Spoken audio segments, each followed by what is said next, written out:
à Big.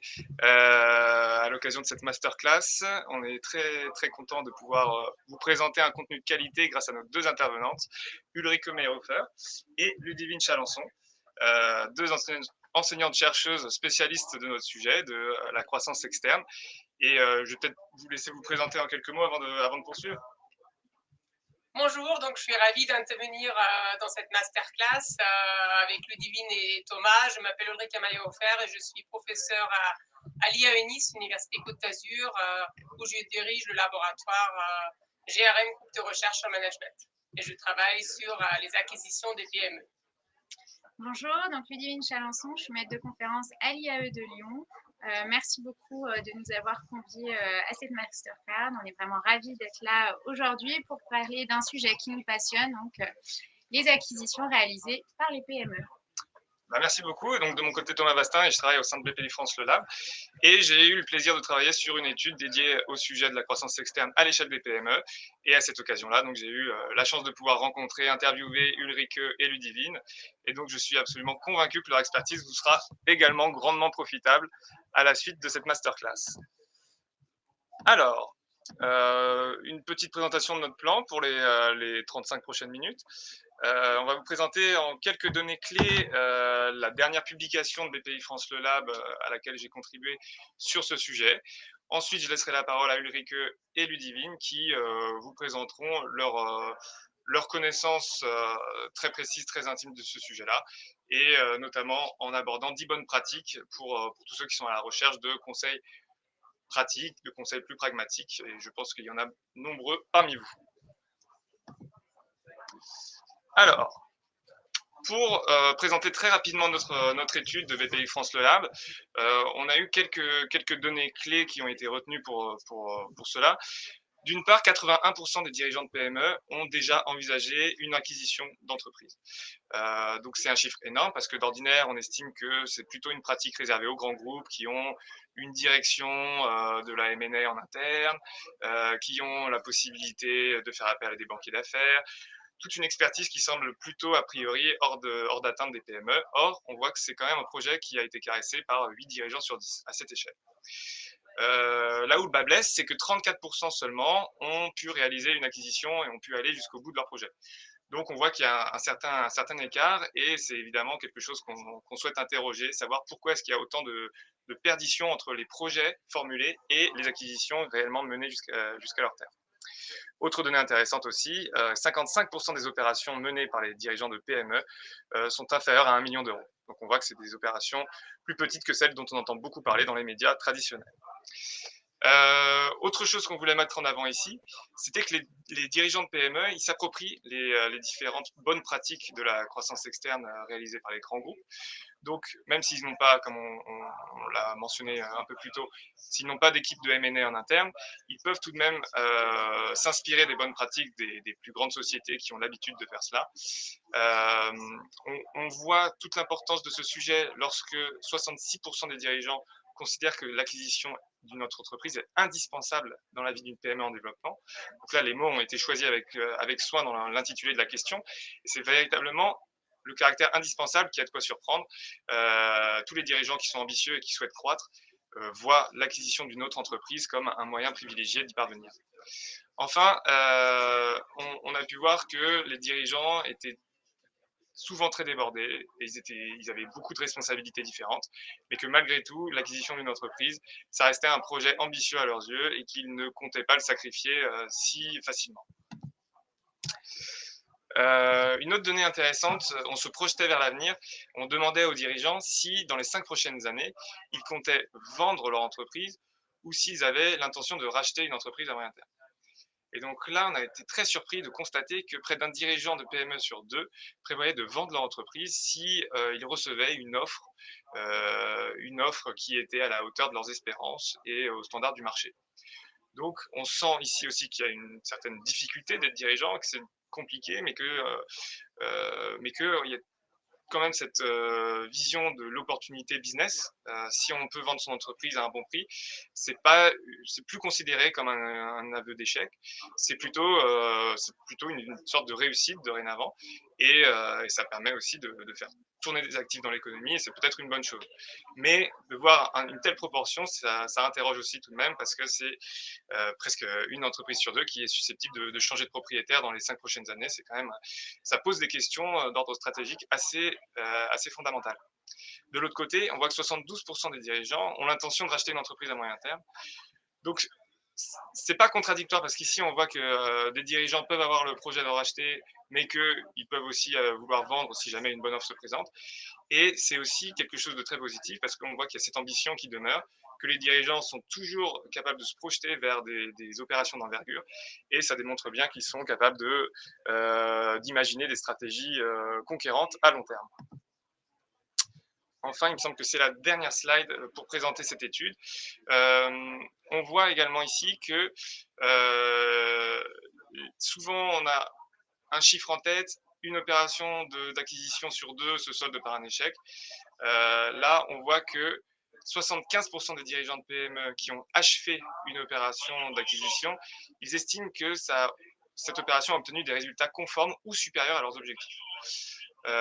Donc c'est plutôt positif dès lors qu'on arrive au bout de l'opération, dès lors qu'on a déjà surmonté tous les obstacles sur la route, de l'identification de la bonne cible à la phase de due diligence, en passant par les négociations.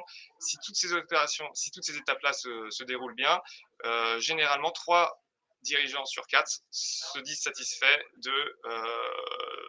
des conclusions de l'opération d'acquisition. En revanche, là, on retombe maintenant sur le chiffre attendu. 54% des dirigeants de PME ayant lancé une acquisition ont connu des résultats inférieurs à leurs objectifs ou ont dû abandonner leur opération. Donc là, on rajoute dans l'assiette totale des dirigeants considérés tous ceux qui ont abandonné en cours de route parce que peut-être qu'ils n'ont pas trouvé la bonne cible, peut-être parce que les négociations n'ont pas pu aboutir, ou parce que finalement, on a trouvé lors de la phase de due diligence que certains défauts pouvaient être des difficultés irrémédiables pour aller jusqu'au bout. À partir de là, je vais vous laisser la parole. Ulrike et Ludivine, merci encore d'intervenir à cette masterclass. Très bien, merci beaucoup Thomas. Donc là, maintenant, ce qu'on vous propose de faire, c'est de parler un peu plus précisément en fait, du déroulement d'une acquisition. Et pour commencer, j'étais trop vite, des motivations pour acquérir une autre entreprise quand on est PME. Ça nous a semblé important de revenir là-dessus parce que c'est vrai que souvent on entend parler plutôt d'opérations réalisées par de grands groupes et donc là on voulait voir vraiment les spécificités des rachats qui sont réalisés par des PME. Donc on peut voir que les motivations, eh bien, on peut les regrouper en 3 grandes catégories, celles qui reposent sur vraiment la volonté du dirigeant, celles qui sont plus liées à la PME et aussi à l'environnement. Donc, le dirigeant, il a vraiment une place centrale dans ce projet. C'est souvent un projet lié à son projet entrepreneurial, avec la volonté de développer l'entreprise et justement, l'opération s'appuie beaucoup en fait sur les relations, le réseau du dirigeant. On y reviendra par la suite, mais au final, souvent, le point de départ, c'est vraiment la connaissance par le dirigeant d'une entreprise qui va vendre et qui crée le déclic et qui engendre l'acquisition. D'ailleurs, dans cette dynamique-là, souvent, en fait, il s'agit d'une reprise d'entreprise suite au départ de l'actuel dirigeant au sein de la cible. Au niveau de la PME, ce qu'on peut voir, c'est que la plupart des acquisitions qui sont réalisées le sont dans des activités qui sont complémentaires, tout simplement parce que les dirigeants nous disent au final que c'est beaucoup plus, entre guillemets, facile pour eux d'apprécier le projet, mais aussi plus cohérent avec leur entreprise. Ils arrivent bien à se projeter, à voir par la suite qu'est-ce que l'intégration de la cible à leur entreprise peut leur apporter. Certaines opérations sont aussi réalisées dans le but de s'étendre au niveau géographique. Alors, s'étendre au niveau géographique, ça peut regrouper des dynamiques très différentes. Donc là, ça va dépendre déjà de la couverture géographique qu'a la PME. Ça peut être s'étendre dans la ville voisine comme toucher d'autres régions françaises, voire à l'étranger, même si bien sûr les opérations internationales sont un petit peu plus, on va dire, anecdotiques pour nos PME françaises. Et puis, bien évidemment, on aurait presque dû commencer par ça, le premier objectif vraiment de réaliser une croissance externe pour les PME, c'est la croissance. Ça permet un gain de taille, un gain en termes d'effectifs qui est énorme et dans un temps extrêmement limité. Donc, ça va permettre aux PME d'atteindre une taille critique. Certaines vont même devenir des ETI quand elles s'engagent vraiment dans cette dynamique de croissance et dans un temps assez limité, ce qui leur permet après derrière normalement d'avoir des gains de compétitivité ou ça peut être également d'assurer des flux d'approvisionnement au regard du contexte actuel dans l'environnement économique. Et donc, ça fait la passation vers la dernière catégorie, c'est que justement, il y a des opérations qui sont vraiment réalisées dans le but de répondre aux contraintes actuelles, aux contraintes économiques, géopolitiques, avec l'inflation et puis la pression concurrentielle de ces dernières années. Alors, si on vient maintenant à proprement parler sur les étapes d'une acquisition, classiquement, on en identifie 4. Donc, nous, on va vous présenter tout d'abord la recherche de la cible, puis l'analyse stratégique et financière, la négociation et enfin l'intégration. Alors, la recherche de la cible, en fait, c'est une étape qu'il ne faut pas sous-estimer parce qu'elle nécessite vraiment un temps de prospection qui peut être conséquent. Tout à l'heure, on vous l'a dit, dans des grandes entreprises, il y a des départements dédiés qui vont assurer cette prospection. À la taille des PME, bien sûr, ça peut être plus compliqué. Et donc, en amont, il faut prendre quand même le temps de préciser les critères, d'être plus au clair aussi sur les motivations et puis, j'allais dire, entre guillemets, le portrait robot de la cible attendue. En pratique, ce n'est pas si évident que ça, parce qu'on n'a pas forcément le temps et les moyens pour faire ce travail-là. Et donc, c'est pour ça qu'on s'aperçoit qu'en réalité, beaucoup d'acquisitions, en fait, ont pour origine le réseau du dirigeant qui va, en fait, faire émerger une opportunité de reprise d'entreprise. Et sur cette connaissance d'entreprise qui souhaite être reprise, le dirigeant va construire son projet d'acquisition. Donc, ça peut être des entreprises concurrentes, ça peut être aussi le comptable, le banquier qui va avoir connaissance d'une entreprise et qui va en faire part à notre dirigeant. Maintenant, concernant l'analyse stratégique et financière, cette phase nécessite en fait beaucoup de compétences, notamment financières, juridiques, RH, et elle est assez, on va dire, chronophage pour notre dirigeant, puisque ça suppose d'analyser la stratégie, l'organisation, les valeurs de la cible pour voir effectivement si lors de la réunion de l'acquéreur et de la cible, le projet, il paraît réellement pertinent et fiable. Donc, ça passe par l'étude des documents financiers, la performance actuelle de la cible et aussi essayer de la projeter dans l'avenir, voir les gains, les coûts engendrés pour aussi estimer une fourchette de prix. Et cette fourchette de prix, les dirigeants nous disent souvent que c'est compliqué en fait pour eux de valoriser la cible. Et c'est pour ça aussi qu'ils se dirigent plutôt vers des entreprises aux activités complémentaires parce qu'ils ont une bonne connaissance du modèle d'affaires, ils savent les enjeux sur le secteur et donc ils sont plus à même à se forger leur propre opinion sur le rachat. Arrive ensuite la phase de négociation. Donc là, le dirigeant va pouvoir collecter des informations un peu plus fines, avoir des précisions sur des zones de trouble et il va ainsi pouvoir affiner l'évaluation de sa création de valeur et des risques qui ont été anticipés en amont. Donc, c'est là que vont se décider en fait les conditions financières et puis les modalités de la prise de contrôle.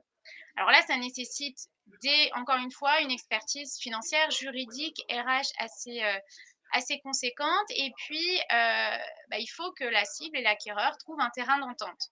Et du coup, c'est lors de cette phase qu'on peut voir que plusieurs opérations sont abandonnées, soit parce qu'on s'aperçoit qu'on ne trouvera pas un terrain d'entente sur le prix d'acquisition, soit on a collecté des informations qui nous font dire que la culture organisationnelle est trop éloignée. On a des dirigeants qui nous disent que l'entreprise n'utilise pas le même vocabulaire, n'a pas la même vision et que en fait, ils se rendent compte à cette étape-là que l'intégration serait compliquée.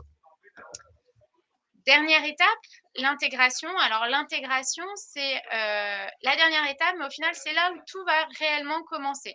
C'est là où l'acquisition va être mise en œuvre et donc où il va falloir regrouper les équipes de la cible et de l'acquéreur et elles vont devoir travailler ensemble.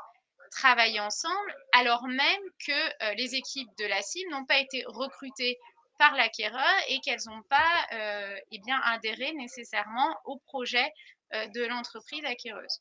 Donc là, c'est vraiment important de faire preuve d'écoute et puis d'adapter en fait la structure organisationnelle. On pense souvent à la cible, mais en fait l'acquéreur bien sûr est impacté également, surtout à l'échelle d'une PME, pour former en fait un nouvel ensemble, donc avec des procédures et des modes de fonctionnement propres au nouvel ensemble construit après l'acquisition.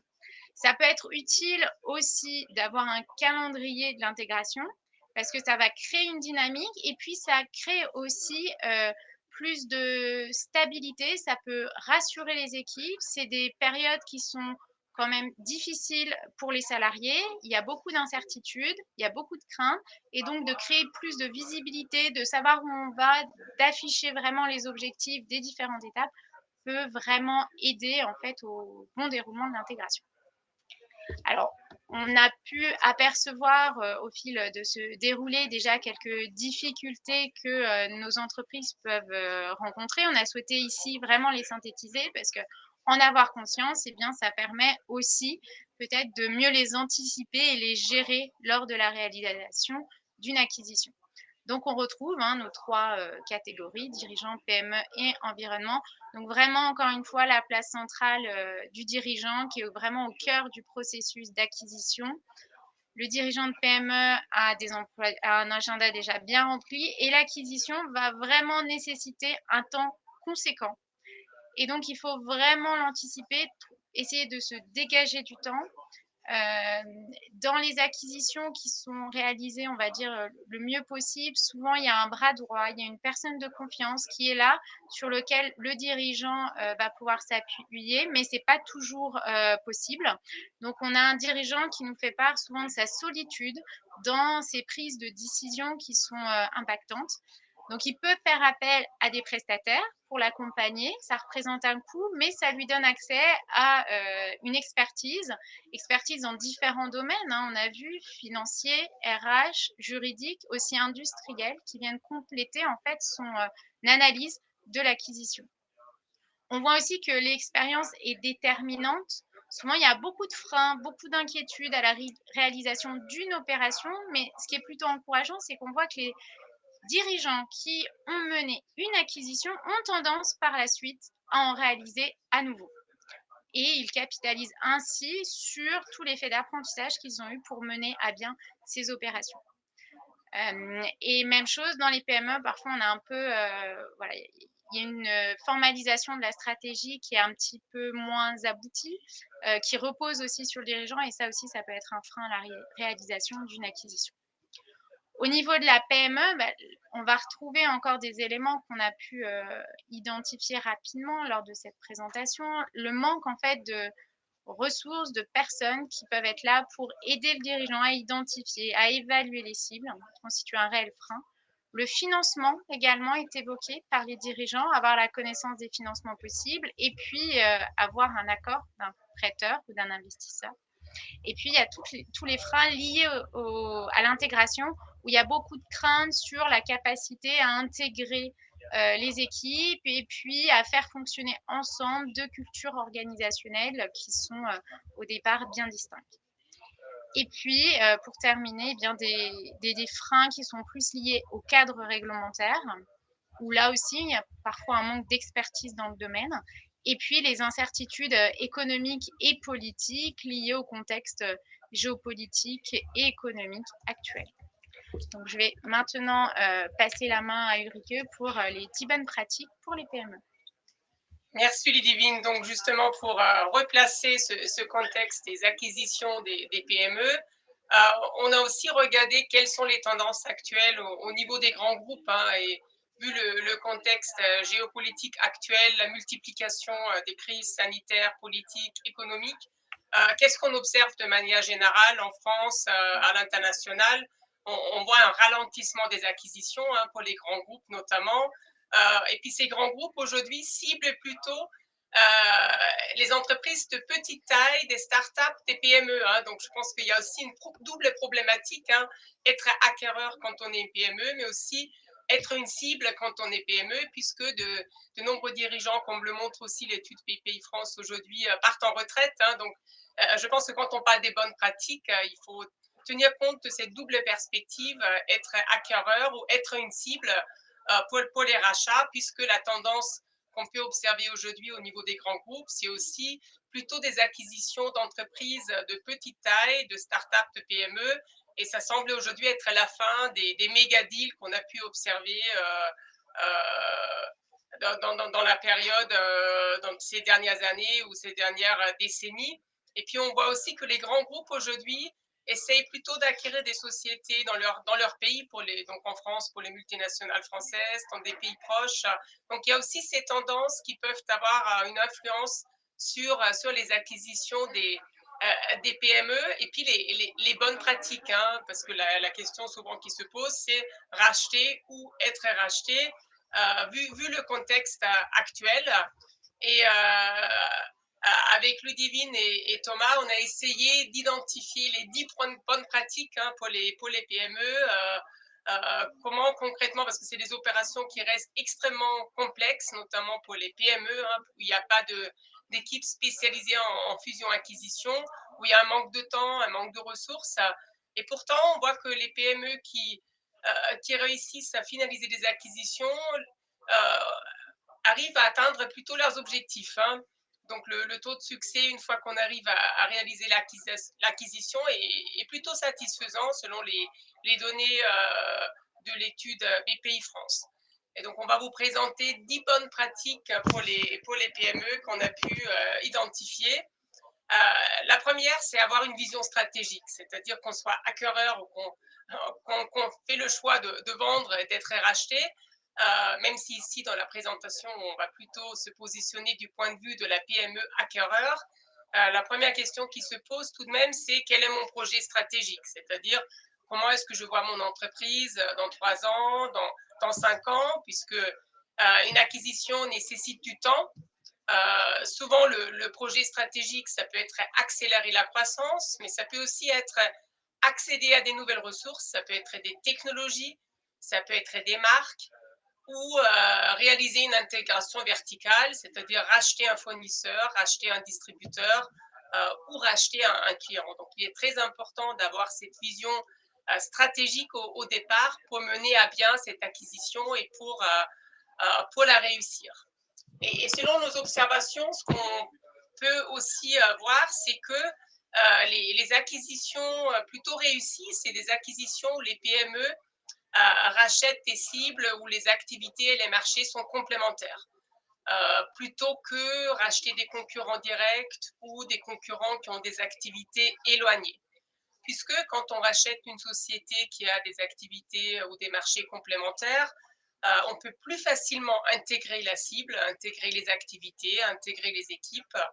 On peut plus facilement atteindre une taille critique. Et puis, ça facilite aussi la réalisation d'économies d'échelle et de synergie.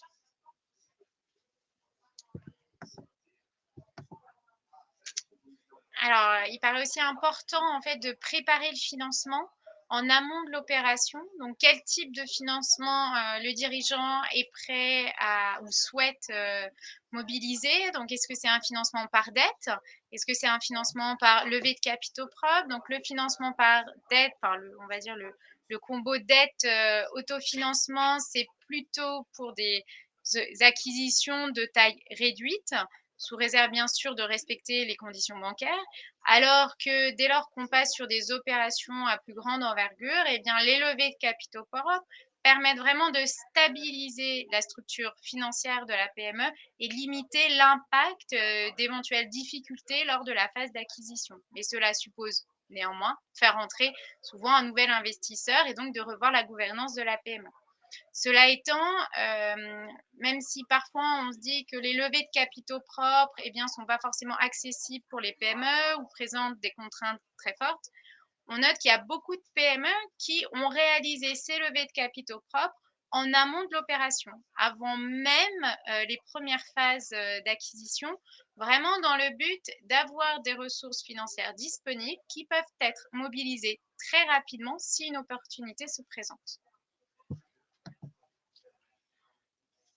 Le réseau du dirigeant apparaît essentiel. Donc, du côté de la PME qui va acquérir une entreprise, on l'a vu, c'est souvent par là que se passe l'identification d'une cible potentielle. Mais sur ce réseau-là, eh bien, le dirigeant va aussi pouvoir s'appuyer pour mener les différentes phases d'acquisition. Côté firme cédante, eh bien, c'est aussi l'activation du réseau, faire savoir son projet de vente, on nous dit parfois même 5 ans en amont, pour justement activer de potentiels acquéreurs et donc de faciliter la reprise de l'entreprise. Donc, on peut aussi vous conseiller de solliciter des sociétés d'accompagnement parce que vu la complexité du processus, réaliser une acquisition nécessite des expertises, des expertises à la fois stratégiques, managériales, financières, juridiques. Et donc, le fait de faire appel à des cabinets de conseil en fusion-acquisition, à des banques, à des cabinets d'avocats, donc les dirigeants de PME qui ont réalisé des acquisitions et qui les ont réussies sont plutôt des PME qui ont pu se faire accompagner, comme il n'y a pas de département de service fusion-acquisition dans vos entreprises, et souvent c'est le dirigeant qui s'en occupe, soit le dirigeant en solitaire ou avec une petite équipe, et donc toutes ces expertises peuvent jouer un rôle et peuvent aider pour réussir une acquisition. Ce qui nous amène au conseil de prévoir du temps, puisque souvent réaliser une acquisition, c'est généralement la vision du dirigeant. Il est important de prendre le temps de la partager, à la fois au sein de son entreprise, mais aussi au sein de la cible, de la société qu'on va acquérir. Et donc, prévoir du temps, c'est très important pour le processus d'intégration. Et les cas de PME qu'on a pu accompagner et analyser, on a pu voir qu'en règle générale, c'est un processus d'intégration. Là, je ne parle pas de la phase amont de trouver la cible, de l'évaluer, mais vraiment de la phase d'intégration une fois qu'on a signé, parce que signer une acquisition, c'est finalement signer un document. Après, les facteurs de réussite ou d'échec sont souvent liés à des éléments humains et organisationnels. Est-ce qu'on arrive à intégrer les équipes et à fédérer les équipes autour du projet d'acquisition? Et pour cela, il est nécessaire de prévoir du temps. Et généralement, on prévoit entre 6 mois et 2 ans pour l'intégration complète, je dirais, de la cible au sein de la PME. Et c'est surtout les premiers mois. Les premiers mois sont essentiels pour éviter les tensions, les inquiétudes, puisque souvent on observe dès qu'une acquisition est annoncée, il y a des inquiétudes à la fois au niveau de l'acquéreur et au niveau de la cible. Et donc là, il faut vraiment être très présent pendant les premiers mois pour éviter ou limiter ces inquiétudes dans les équipes. Et puis aussi éviter les départs des salariés clés et des compétences clés. Et donc justement pour assurer le bon déroulement de l'intégration et puis essayer de gérer au mieux ce climat qui peut être assez tendu ou du moins difficile à la suite de l'intégration, et bien la communication en interne et en externe, elle est essentielle. Bien évidemment, les salariés des deux entreprises vont se poser beaucoup de questions, il va falloir y répondre, mais également les parties prenantes en fait de l'entreprise peuvent également être inquiets ou du moins se poser des questions sur la suite. Donc communiquer en interne, communiquer en externe, en ayant vraiment comme volonté d'être transparent, de fixer des objectifs, de définir des étapes clés et d'apporter des réponses les plus claires possibles aux questions qui sont posées. Et là, la place du dirigeant est encore fondamentale puisque s'il est présent, s'il va à la rencontre des équipes, eh bien, ça peut vraiment faciliter et aider ces premiers mois et même par la suite de la phase d'acquisition. Une idée peut-être justement pour faciliter cette phase d'intégration, c'est ce que font parfois les entreprises, c'est de créer en fait des comités de pilotage mixtes, c'est-à-dire des équipes composées de personnes souvent avec de l'expérience, qui sont appréciées et légitimes à leur position, de l'acquéreur et de la cible, qui vont, qui vont avoir des objectifs très précis aux différentes étapes de l'intégration.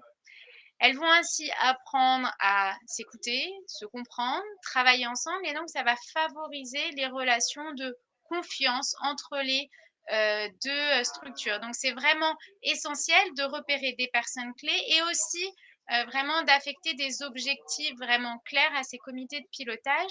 Et petit à petit, en fait, on peut décentraliser les décisions qui sont prises lors de la phase d'intégration. Pour que tout ne repose pas sur le dirigeant, les comités peuvent avoir un rôle à jouer et souvent on a de très bons retours sur cette méthode, sur ce mode de travail parce que les salariés apprécient aussi que eh bien, la prise de décision soit décentralisée.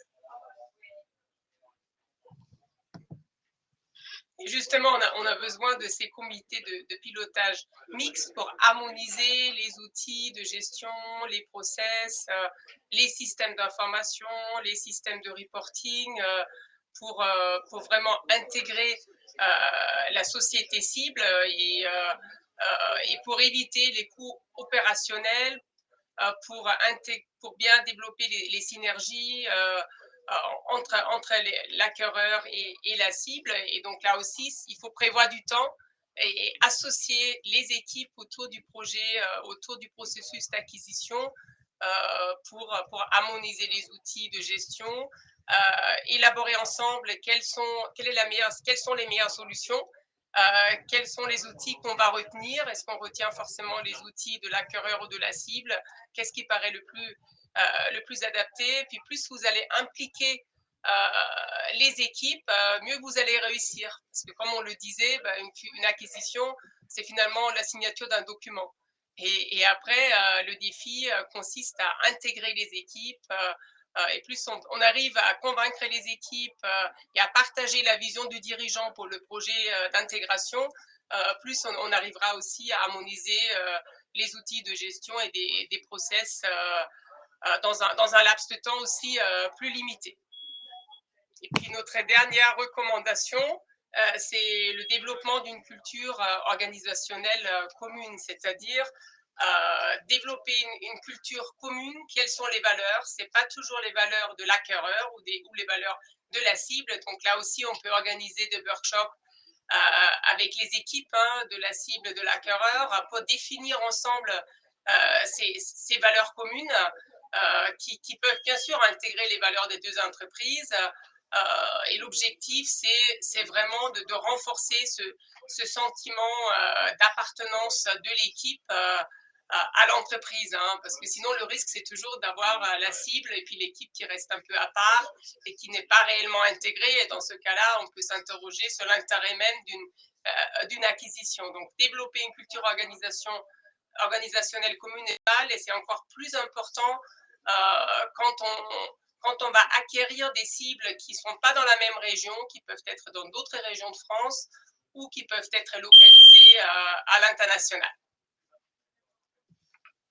Alors, je ne sais pas si on vous entend toujours. Je vais partir du principe que oui. On avait simplement deux questions dans le chat, peut-être que vous en aviez d'autres, mais j'en profite pour vous les poser. Ulrike et Ludivine, quel est le délai moyen d'identification d'une cible? J'imagine que ça dépend des cas de figure, mais est-ce qu'il y a une moyenne qui se dégage?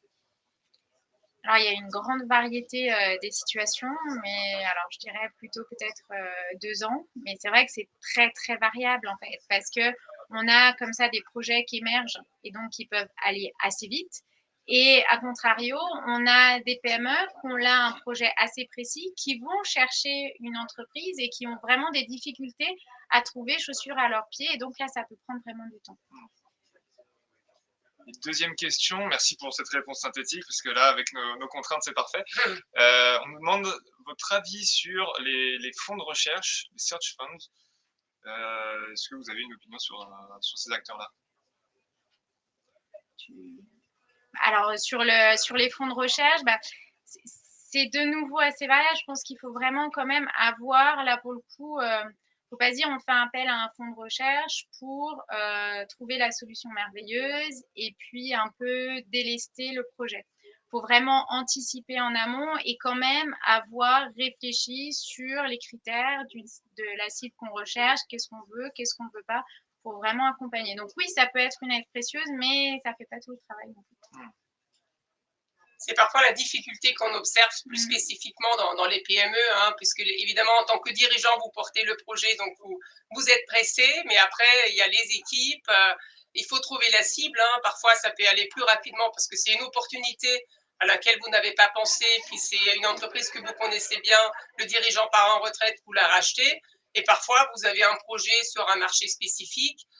Dans ce cas-là, bien sûr, il faut prévoir plus de temps. Et ça crée parfois une tension pour le dirigeant, puisqu'il y a la volonté de conclure rapidement l'acquisition, et puis après, de l'autre côté, il y a la réalité, et trouver une bonne cible, parfois, c'est un réel défi. Parfait. Alors, on fait signe qu'on va devoir conclure cette masterclass. Merci beaucoup à toutes les deux. Je vous invite tous à aller consulter les travaux académiques d'Ulrike et de Ludivine qui sont vraiment passionnants. Si ces questions-là vous intéressent, vous aurez vraiment des informations de première qualité pour venir nourrir vos réflexions. Vous pouvez également lire l'étude du lab dans sa version intégrale si vous souhaitez avoir un aperçu plus peut-être synthétique de ces enjeux-là. Et en attendant, je vous remercie encore une fois pour votre écoute, pour vos questions, et puis à très bientôt. Merci et à bientôt. Merci beaucoup, à bientôt. Merci Thomas. Merci.